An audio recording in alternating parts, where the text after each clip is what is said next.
I would like to explain you why my feeling is that climate problem, this is almost trivial, is a global problem. It has to do with global commons.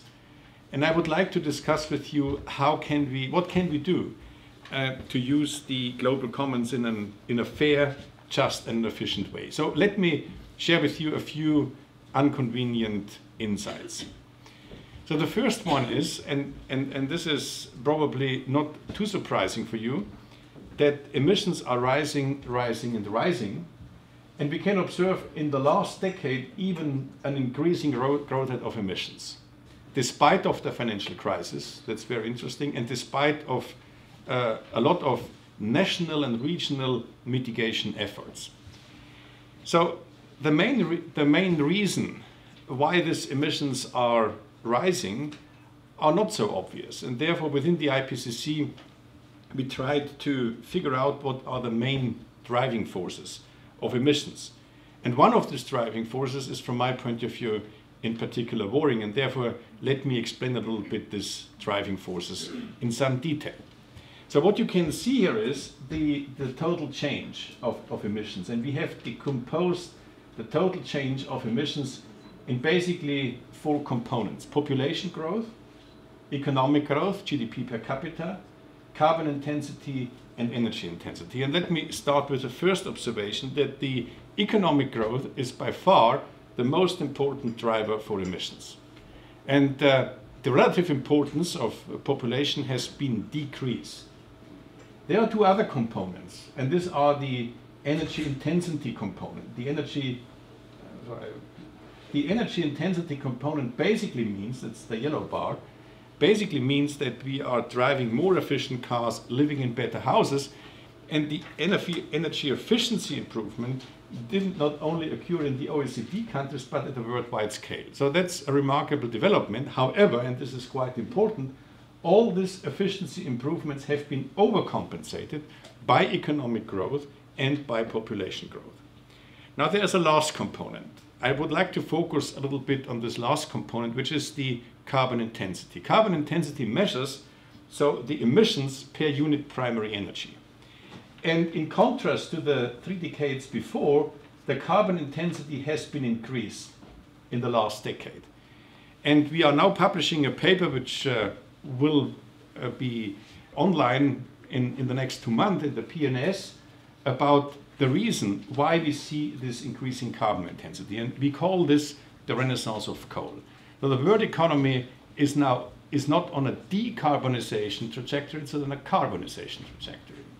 And the renaissance of coal is not only happening in China and India, it's happening all over the globe, in particular in Africa. Africa does not contribute too much to the global emissions, but they are now building up a very carbon intensive infrastructure. It's a global phenomenon. This is due to the fact that at the first glance, coal becomes incredibly competitive in the power sector, in India, in China, in the US, but meanwhile also in the European Union. And this is something which is, from my point of view, a very worrying aspect, that this renaissance of coal happened and continues over the last decade. The fundamental question is, can this renaissance of coal continue for the next few decades when climate policy cannot be successfully implemented? And I will explain you in a few minutes that this is indeed the case. And what I would like to argue here is that the scarcity of the fossil fuels will not solve the climate problem. The contrary is true. We have to find a way to understand and to define the atmosphere as a global commons. Now, I will not go into this detail because there is no reason, I hope at least in this audience, to convince you that we have to do something, that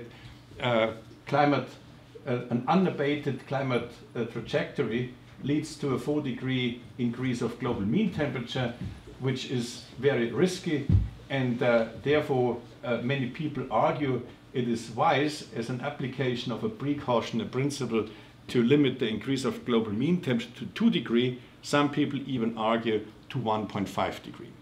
So what I would like to do is I would like to explore, not to justify the 2-degree target, but first I would like to explore what are the implications for this 2-degree target. And this is, from my point of view, quite important, because this is at the core of the understanding of the atmosphere as a global common. So let's start with the 2-degree target. This 2-degree target can be translated in a global carbon budget, which means the global carbon budget, which will be released in the atmosphere, determines the global mean temperature in an irreversible way.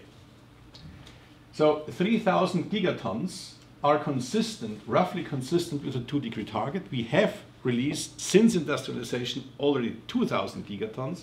The remaining carbon budget is 1,000 gigatons. 1,000 gigatons. Given the current rate of emissions, we will eaten up the whole global carbon budget in 3 to 4 decades. So that's enormous challenge.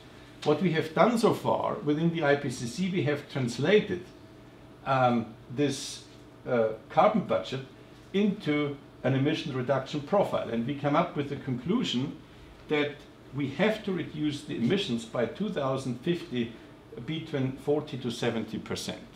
40 to 70%. Now it comes to a very important thing. What drives this uncertainty range? The uncertainty range is mainly driven by a technology, and I assume 80% in this audience will not like this technology portfolio. These are carbon dioxide removal technologies.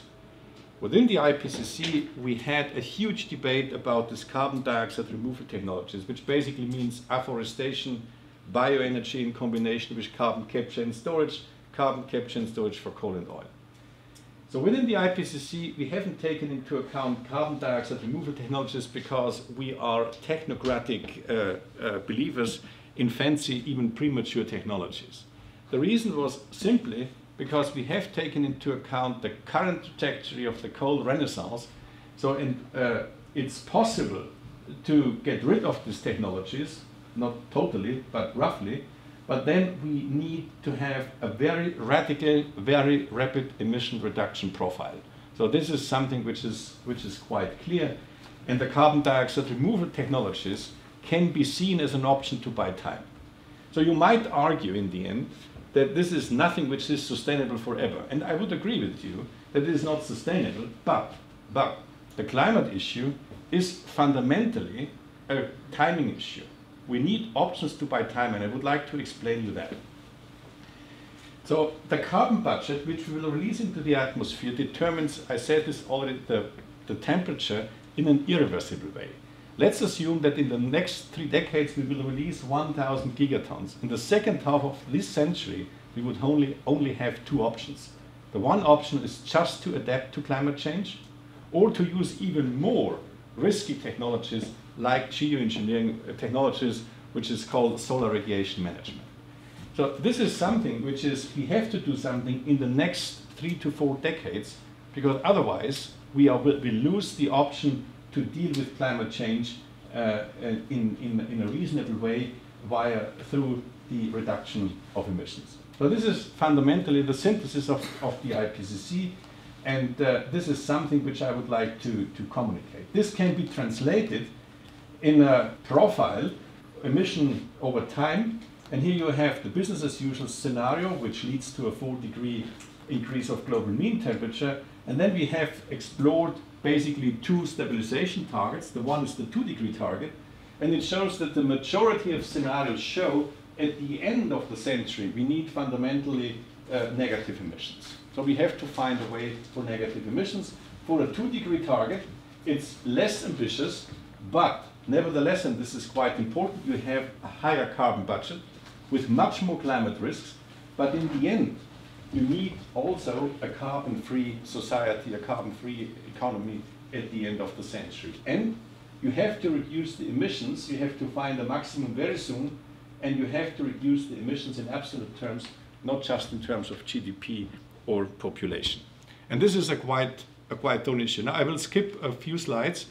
So now, this is something, it's wonderful slides, but these are not important. So what I have shown you, all the slides coming from the IPCC report.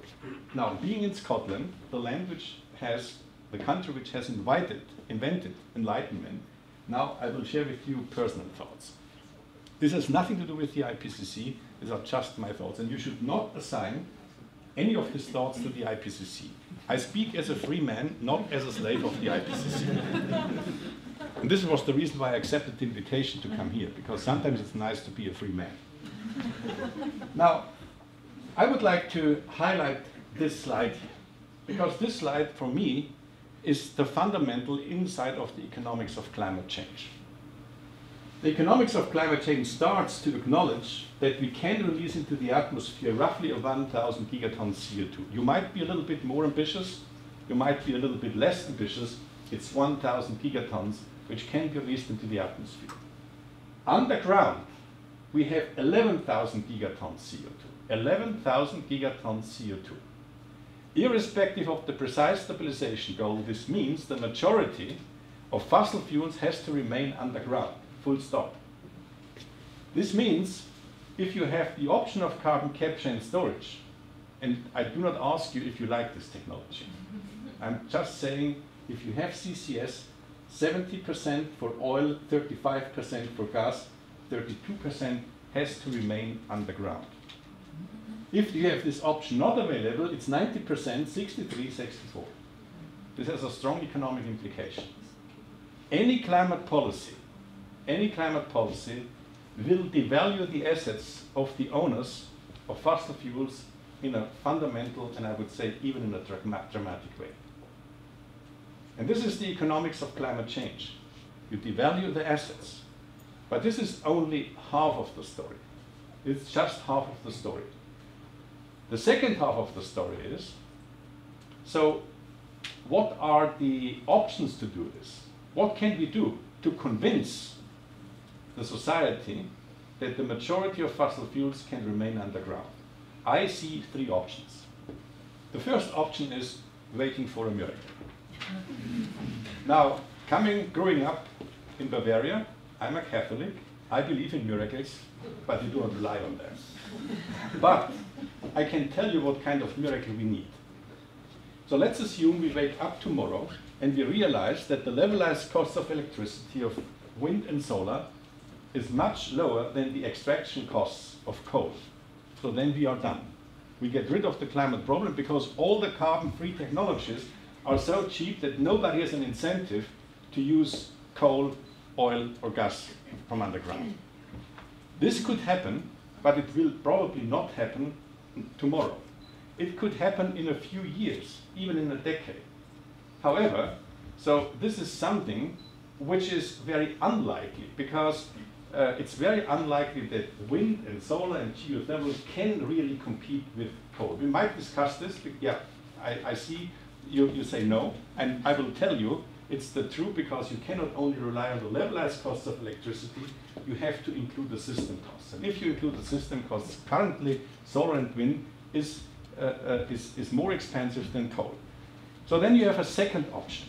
The second option is we could compensate the owners of coal, oil, and gas to leave these resources and reserves underground. Again, I do not ask you if you go for this compensation scheme. And there's the third option. The third option is we need a kind of a carbon price. I assume most of you perceive carbon pricing as the prime tool for neoliberalism. This is my assumption. Now, I would like to tell you now that this is a wrong framework. This has nothing to do with neoliberalism. I tell you what neoliberalism is. Neoliberalism means that you give the property rights of the atmosphere just the owners of coal, oil, and gas. They can use it now. The most powerful people on planet Earth can use the atmosphere to their disposal. If we have a carbon price, this reflects then that the atmosphere is the really limiting disposal factor, the limiting scarcity factor in the 21st century. The limiting scarcity factor in the 21st century are not the fossil fuels. The fossil fuel markets will not solve us the climate problem. What we have to do is We have to find a way as humankind to define the atmosphere as a global common, where the user rights are distributed in a fair way and the carbon price reflects this scarcity factor. This is, from my point of view, nothing which is consistent with the usual neoliberal framework. And the famous Scottish lord who accused me of communism, he was wrong, because I am not a communist, but I deeply believe that the global commons in the 21st century are the most important source of wealth, and in particular the wealth for the poor people. So let's assume, and let me start to explain you this carbon pricing story. This means that we devalue the assets of the owners of the fossil fuels, but at the same time, if we have a carbon price, we have much more carbon revenues than the losses of the assets of the owners. At the global scale, we have revenues. What can we do with these revenues? We, in particular, can use these revenues in a way where we can invest, and then I stop, so these are marvelous slides, but I skip this. We can invest this revenues in a way which in particular benefits the poor people. We have done a few calculations what can be done with modest carbon pricing and also with the removal of subsidies on fossil fuels. And it turns out that basically with this amount of money, we can allow almost universal access to clean electricity, almost universal access to clean water, to telecommunication, and to other important infrastructure investments, which in particular benefit the poor and the low-income households. And we should say, and this is also a quite important thing for me in advance of Paris, I have advocated now carbon pricing, which means a positive carbon price. But currently at the global scale, we have a zero carbon price would be a big advantage, would be a big progress. Why? In fact, we have now negative carbon prices. We subsidize the fossil fuels around $530 billion per year, which basically means we subsidize the ton of CO2 around 12 euros per year. So a zero carbon price would be a huge progress, a huge first step. And then we need an increasing carbon price. And now the last thought I would like to share with you, and I can elaborate this a little bit. So this sounds a little bit, we need a world government. But I believe that the world government in the next 10 years is also relying on a miracle. We will not have a world government. However, what I would like to say is the following. Carbon taxation or carbon pricing could be even interesting for finance ministers, even if they are not primarily interested in climate change, because they have revenues, and taxing bads is much better than taxing goods. And also, and this is something which I hope a new grassroots movement might emerge. It seems to me that we have a strong focus on enlightened consumers, but it seems to me in the near future we need grassroots movements who think very carefully about enlightened investors. So, and from my point of view, an enlightened investment, a sustainable investment strategy, where we ask the pension funds and the institutional investors what they are doing with our savings, requires both things: smart and prudent investment, and at the same time carbon pricing. And from my point of view, and this is something which I would like to discuss with you, carbon pricing is only a necessary condition for a successful climate policy. But from my point of view, it is a necessary step which has to be implemented very soon. Otherwise, we are at risk that we are talking too much about climate policy, too much about all sorts of things. But in the end, after Paris, we realize in the next decade, emissions are rising, rising, rising again. And this is something which we cannot afford. Thanks.